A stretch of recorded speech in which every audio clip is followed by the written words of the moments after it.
इस मार्केट में अक्सर लोग आपको मीम कॉइन होल्ड करते नजर आएंगे। अच्छा, पहले तो ये समझना ज़रूरी है कि मीम कॉइन बेसिकली कहा किसको जाता है। मीम कॉइन ऐसे कॉइन को कहा जाता है जिसकी कोई टेक्नोलॉजी नहीं होती, उसका कहीं पे कोई यूज़ केस नहीं होता, उसको किसी काम के लिए इस्तेमाल नहीं किया जाता। उसको सिर्फ एक ही काम के लिए इस्तेमाल किया जाता है कि किसी भी पर्सन की अगर कोई कम्युनिटी है, जैसे फॉर एग्जाम्पल मैं हूँ, मेरे पास 1 लाख लोगों की पावर है, उन 1 लाख लोगों के पास मुझे पता है कि 1 लाख लोग हैं और वो $1,000 लगा लेंगे, तो मैं अपना मीम कॉइन लॉन्च कर दूंगा जो मेरे नाम से होगा। वो जो पैसा लोग लगाएंगे वो एक जुए की तरह ही होगा कि एक दरमियान में एक चीज़ बना दी जिसका कोई लेना देना नहीं। फ़र्ज़ करो ये पेंसिल है, अब ये पेंसिल लिख भी नहीं सकती, ये पेंसिल कुछ कर भी नहीं सकती, सिर्फ आपने इसी के ऊपर पैसा लगा दिया जैसे कि बिड लगा दी। मीम कॉइन का कॉन्सेप्ट ऑलमोस्ट मार्केट में ऐसा ही होता है कि अगर ये लॉन्च किया जाता है तो ये किसी के नाम पे, किसी गोरे का कुत्ता है उसके नाम पे, किसी गोरे की बिल्ली है तो उसके नाम पे, किसी गोरे ने वैसे ही कोई चीज़ बना ली तो उसके नाम पे। मोस्टली ये कुत्ते बिल्लियों के नाम पे होते हैं, आपने देखा भी होगा। अब पेपे क्या है, फ्लोकी क्या है, ये सारे क्या हैं, ये कुत्ते बिल्लियाँ ही हैं, लेकिन गोरों के, क्योंकि हमें गोरों के कुत्ते नहलाने भी पसंद हैं और बाई करने भी पसंद है, अपने बेशक वारा ही फिरते रहें।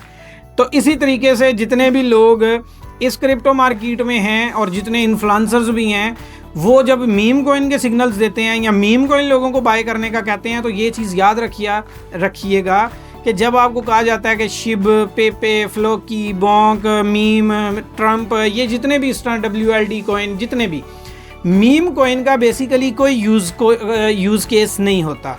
उसने कोई ऐसा काम नहीं करना होता कि उसने किसी का कोई सोल्यूशन से करना है। जैसे एथेरियम है, कुछ वो हल करता है, जैसे सोलाना है डिफरेंट सोल्यूशन करता है, जैसे डॉट है ट्रांसलेशन करता है, जैसे ADA है पेमेंट का हल करता है। इस तरह जो मीम कॉइन है, इन्होंने कुछ भी नहीं करना होता, जस्ट आपसे पैसा लेना है और डंप पे डंप लगाना है।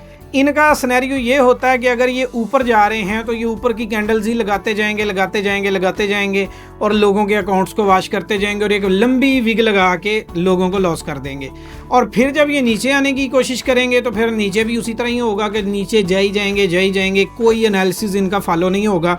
आप देख सकते हैं कि कभी भी कोई एनालिसिस होगा जो मीम कॉइन का है, आप डे में करो, 4 डे में करो, 3 डे में करो, मंथ में करो, कोई एनालिसिस फॉलो ही नहीं कर रहे होंगे। तो ये किसी तरह का कोई एनालिसिस फॉलो ही नहीं कर रहे होंगे। तो जब एनालिसिस फॉलो नहीं कर रहे होंगे तो आपका पैसा डूब रहा होगा। अब मीम कॉइन की हर बिरिश ट्रेंड के अंदर एक रैली आती है, एक बुलिश आर्ट सीजन में सबसे एंड पे इनकी एक रैली आती है। वो रैली बेसिकली तब आती है जब सारी मार्केट में सफाया हो चुका होता है। जैसे नहीं गंदम काट लें तो एंड पे वो सारा मोहल्ला आके वो थोड़े दाने चुन रहा होता है, वहाँ से तूड़ी उठा रहा होता है वहाँ से। इसी तरीके से मार्केट के अंदर जब सारा सफाया हो जाता है, एट दी एंड जो आखिरी रैली आनी होती है वो इन्हीं मीम कॉइन की आनी होती है, क्योंकि ये वो कॉइन होते हैं जिनके अंदर लोग अपना पैसा वेस्ट करने ही आते हैं। बनाता सिर्फ 3 से 4% लोग हैं। जब ये कॉइन बनाए जाते हैं तो बनाते वक्त कुछ लोग इस कॉइन को ज़्यादा तादाद में ख़रीद लेते हैं, जो इन्वेस्टर्स होते हैं, जो कम्युनिटी होती है। आम लोगों का पैसा उसमें डाल के इस अपने आप को सेल करके इसमें से निकल जाया करता है। होल्ड आप करते हैं, वो इसको हमेशा बाय वहाँ से करते हैं, सेल वहाँ पे करते हैं जहाँ पे वो प्रॉफिटेबल बनते हैं और आप सबका पैसा उनकी तरफ चला जाता है। तो ये है जी मीम कॉइन की कहानी, और ये कॉइन कभी भी रेकमेंड नहीं है बाय करने के लिए।